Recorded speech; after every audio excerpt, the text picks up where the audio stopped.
was really Good morning. What'd you say? That was super fun, wild music for the Friday before Yeah, Christmas. had to change it up. Happy Wild. Friday, everybody. Yes, happy Friday. Someone is hunting near my home. Enjoy my dogs barking. Okay, Delightful. it's Friday. The Friday How's before your tooth? Christmas. How's your Oh, tooth? it's fine. That's wonderful No, it's news. fine. Got me a temporary crown. We Cheers love to that. that. And Watson the dog, he was great. Watson was amazing. I love that little guy. Every We dentist love an office should emotional have a support. little dog that runs around. I mean, the only issue I see with that is hair and teeth, but He's like a multi-poo, so he's like doesn't allergenic. right. Yeah, He's just so cuddly and precious. Okay, we let's talk about Disney stuff. Let's head over to DTA for a minute and celebrate because Bluey is coming to Disney World. Do you feel the weight of that being a childless woman? um. So here's what I have to say about this.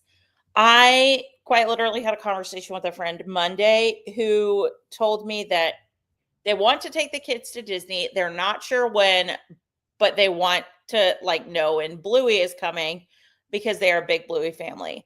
So yesterday when I saw this and I told her, I was like, I'm not sure in what capacity Bluey will be coming, but I am certain we are almost there. Like just seeing the hype and the craze and everything, I was like, I'm certain we're close.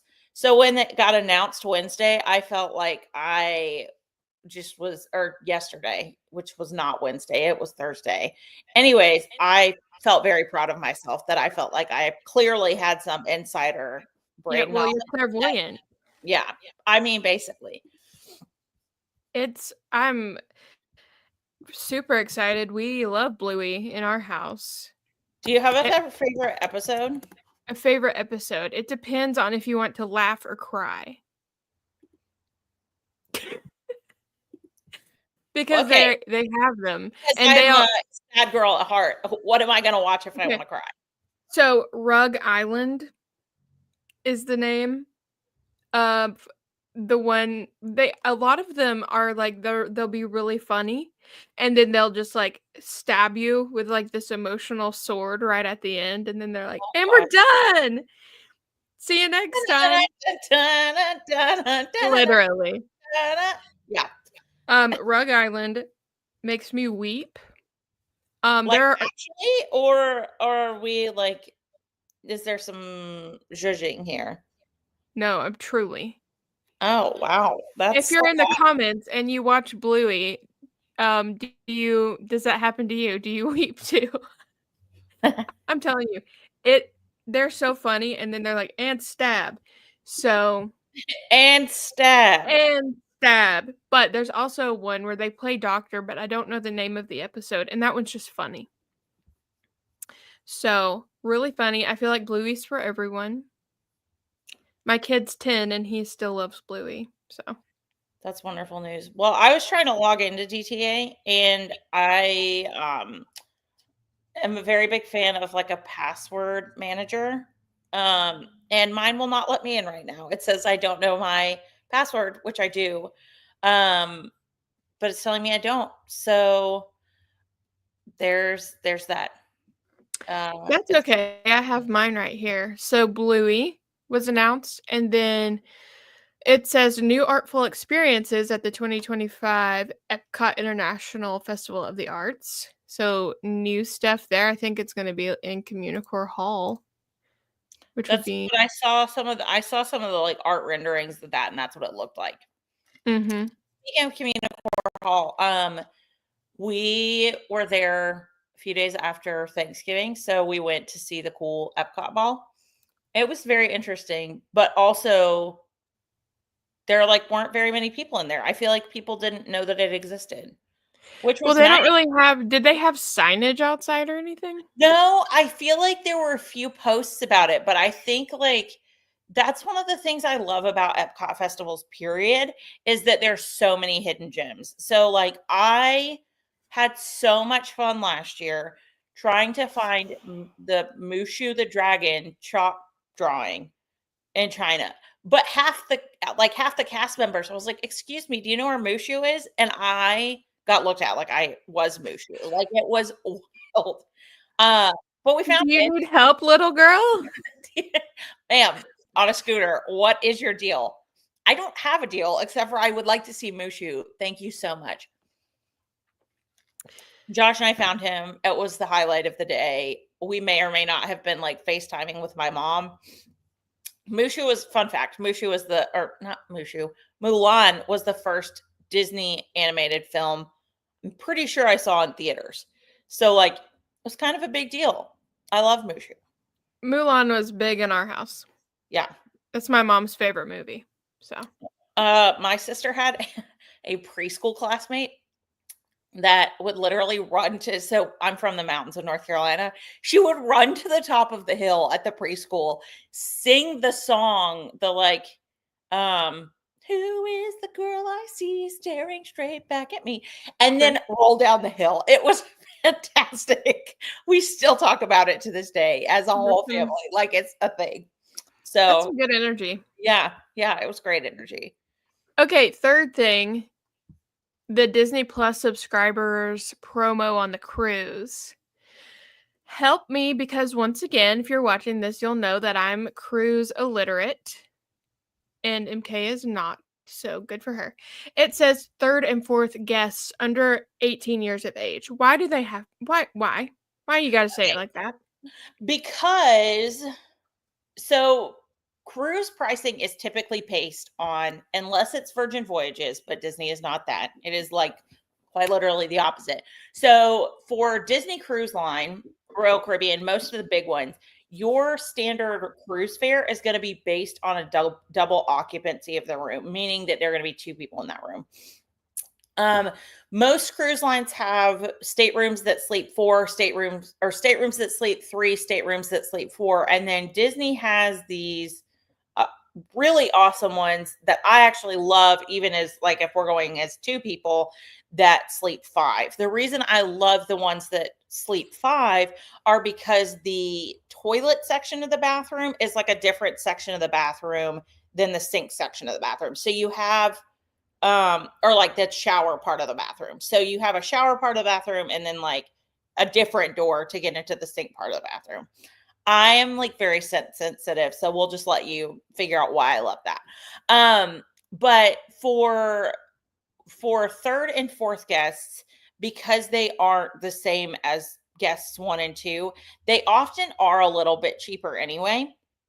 So it can be a little less expensive to have 4 or 5 people in a stateroom, especially if like you're adults and it's 2 couples splitting the cost and everything. But I think that's why they specifically put guests under 18, because that those third and fourth can be a little less expensive, but they don't want 4 adults. Like if you and me and Josh, like, and Hunter went on a cruise, they don't want us to be like, oh, well, we can like make it cheaper for all 4 of us, split the cost evenly and figure it out that way.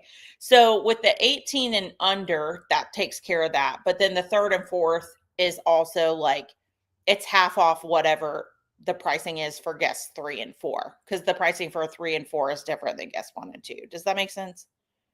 Sure. Okay. It does. Well, I mean, I understand what you're saying. I don't know that it makes sense. Well, I mean, so I don't know if you remember like 2 years back, or like it was right when cruising started coming back after the pandemic. They did a kids sale free for Disney Plus subscribers, and the deal was on fire. Like I'm pretty sure most of those sold out within like the day.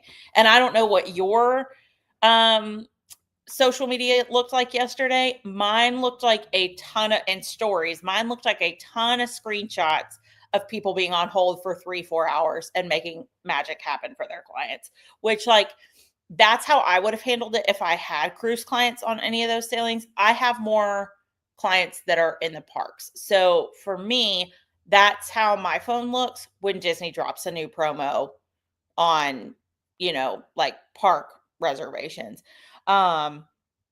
But yeah, I think people were holding for 3, 4, 5 hours to work through all the cruises that they had for their clients and make those happen. I did pull some quotes for clients, and it looks like most of those April sailings, because they're spring break sailings, are not part of that exclusive offer. So it's just really important, if you're looking at it from your client's perspective, to check that before like, it's a great deal. You just have to make sure your sailing is included in that. Right. They like to get you with that. They're like, here's a promo, but it's not going to apply to anybody that you know. Yeah, well, and I know I was texting you earlier this week about a bounce back offer for one of my clients, and I was helping them with that. The dates are so specific when they can use that bounce back offer, which, is great. It's a bounce back is one of the best offers you'll get. And you don't have to scramble and do the 3 or 4 hours on the phone. It's such peace of mind for clients, because that 35%, if you're staying deluxe, is tremendous. But with that, it does have pretty specific dates and times when it can be applied. Yeah, talk about slightly misleading things that happen sometimes. Yesterday, I texted you about this, but I got an email about one of my reservations, and it sounded so foreboding, like the subject line. I'm just gonna read it because I got it and I was like, what the heck? It says, um, well, shoot, where's it at? Oh, it's on the other thing. Just kidding. Advisory regarding your client's reservation. Yeah, that sounds like they're about to tell you can't stay there, or like their room type is going to be. I don't like the word advisory, because as a kid that grew up in like snow, and then now someone that lives in a hurricane zone, I'm like, what are we advising me of? That's actually terrifying. Yeah, and then they give me this stuff about mobile check-in, which I'm like, yes, I'm aware about mobile check-in, and also, why are you emailing me about that? Because that never happens. What is going on? And then at the bottom, it says that there's a special upgrade opportunity for your client's stay. And I'm like, oh, okay, cool. Could we have led with that, please? Yeah, maybe put that at the top. And then they're like, in the spirit of our relationship with you as a travel agent selling Walt Disney World vacations, and to help you strengthen your relationship with your client, we wanted you to have visibility to a resort hotel upgrade offer. And I was like, okay, interesting. So they give me a number and a code. I call the number. This is not the travel agent number.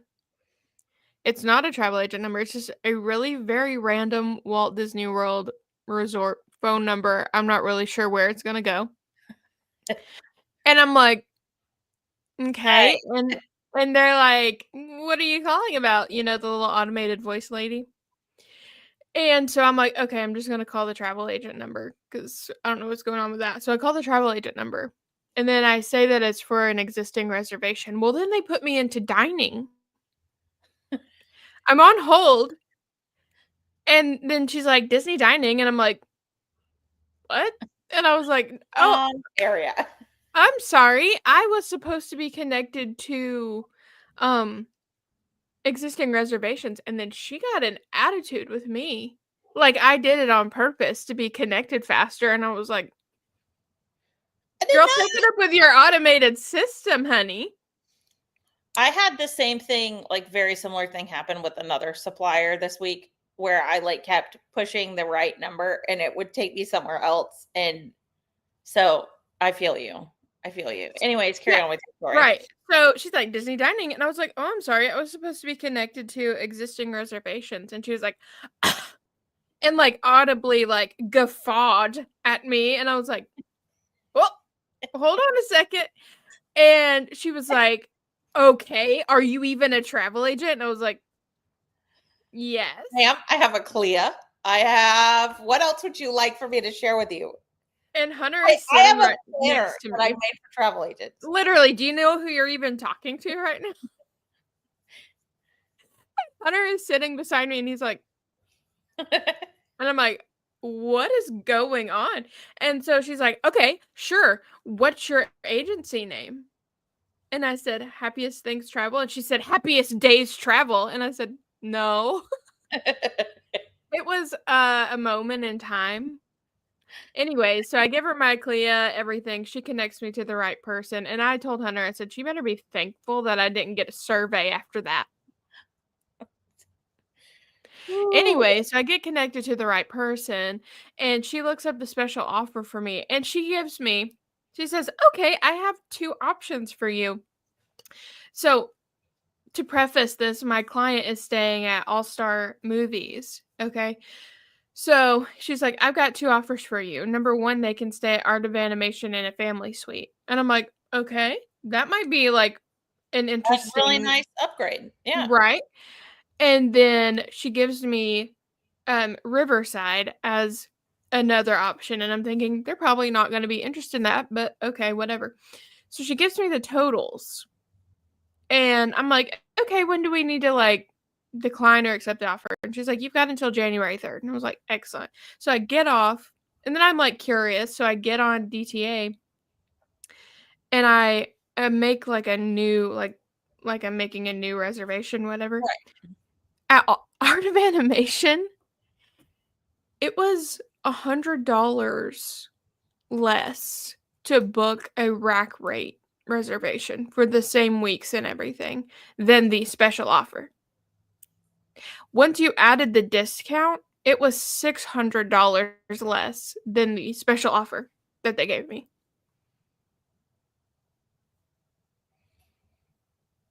Riddle me that. I mean, you could like, to be fair, let's say that your client, you know, was, because one thing I'll have happen sometimes is people really waffle on whether they want Skyliner access or not.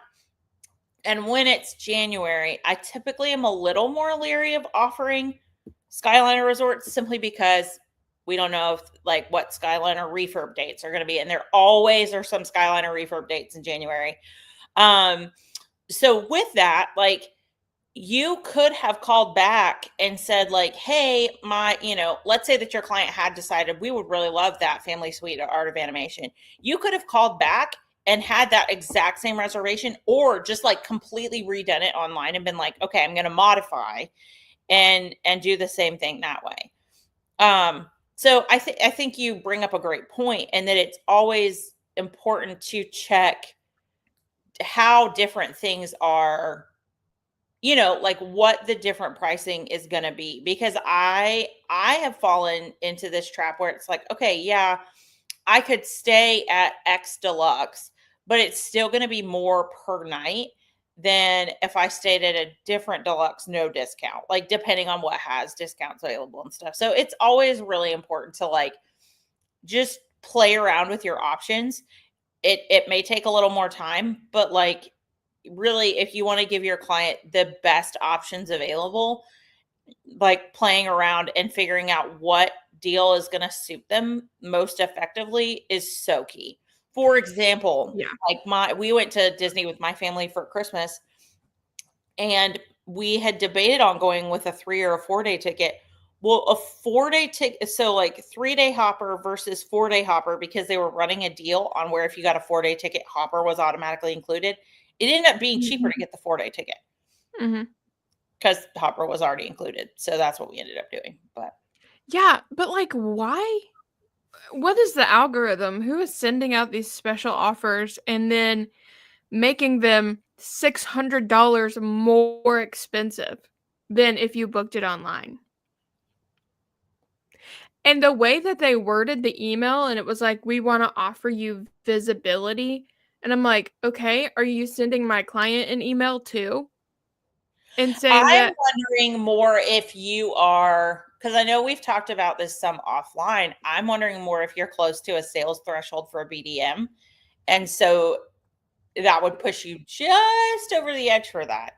To get a BDM, which for people who are like new to selling Disney, or using their services to plan Disney vacations, I guess is a better way of saying it. Getting a business development manager instead of just like the sales website is kind of a big deal, and it's super exciting. So I'm wondering if you were close to that threshold.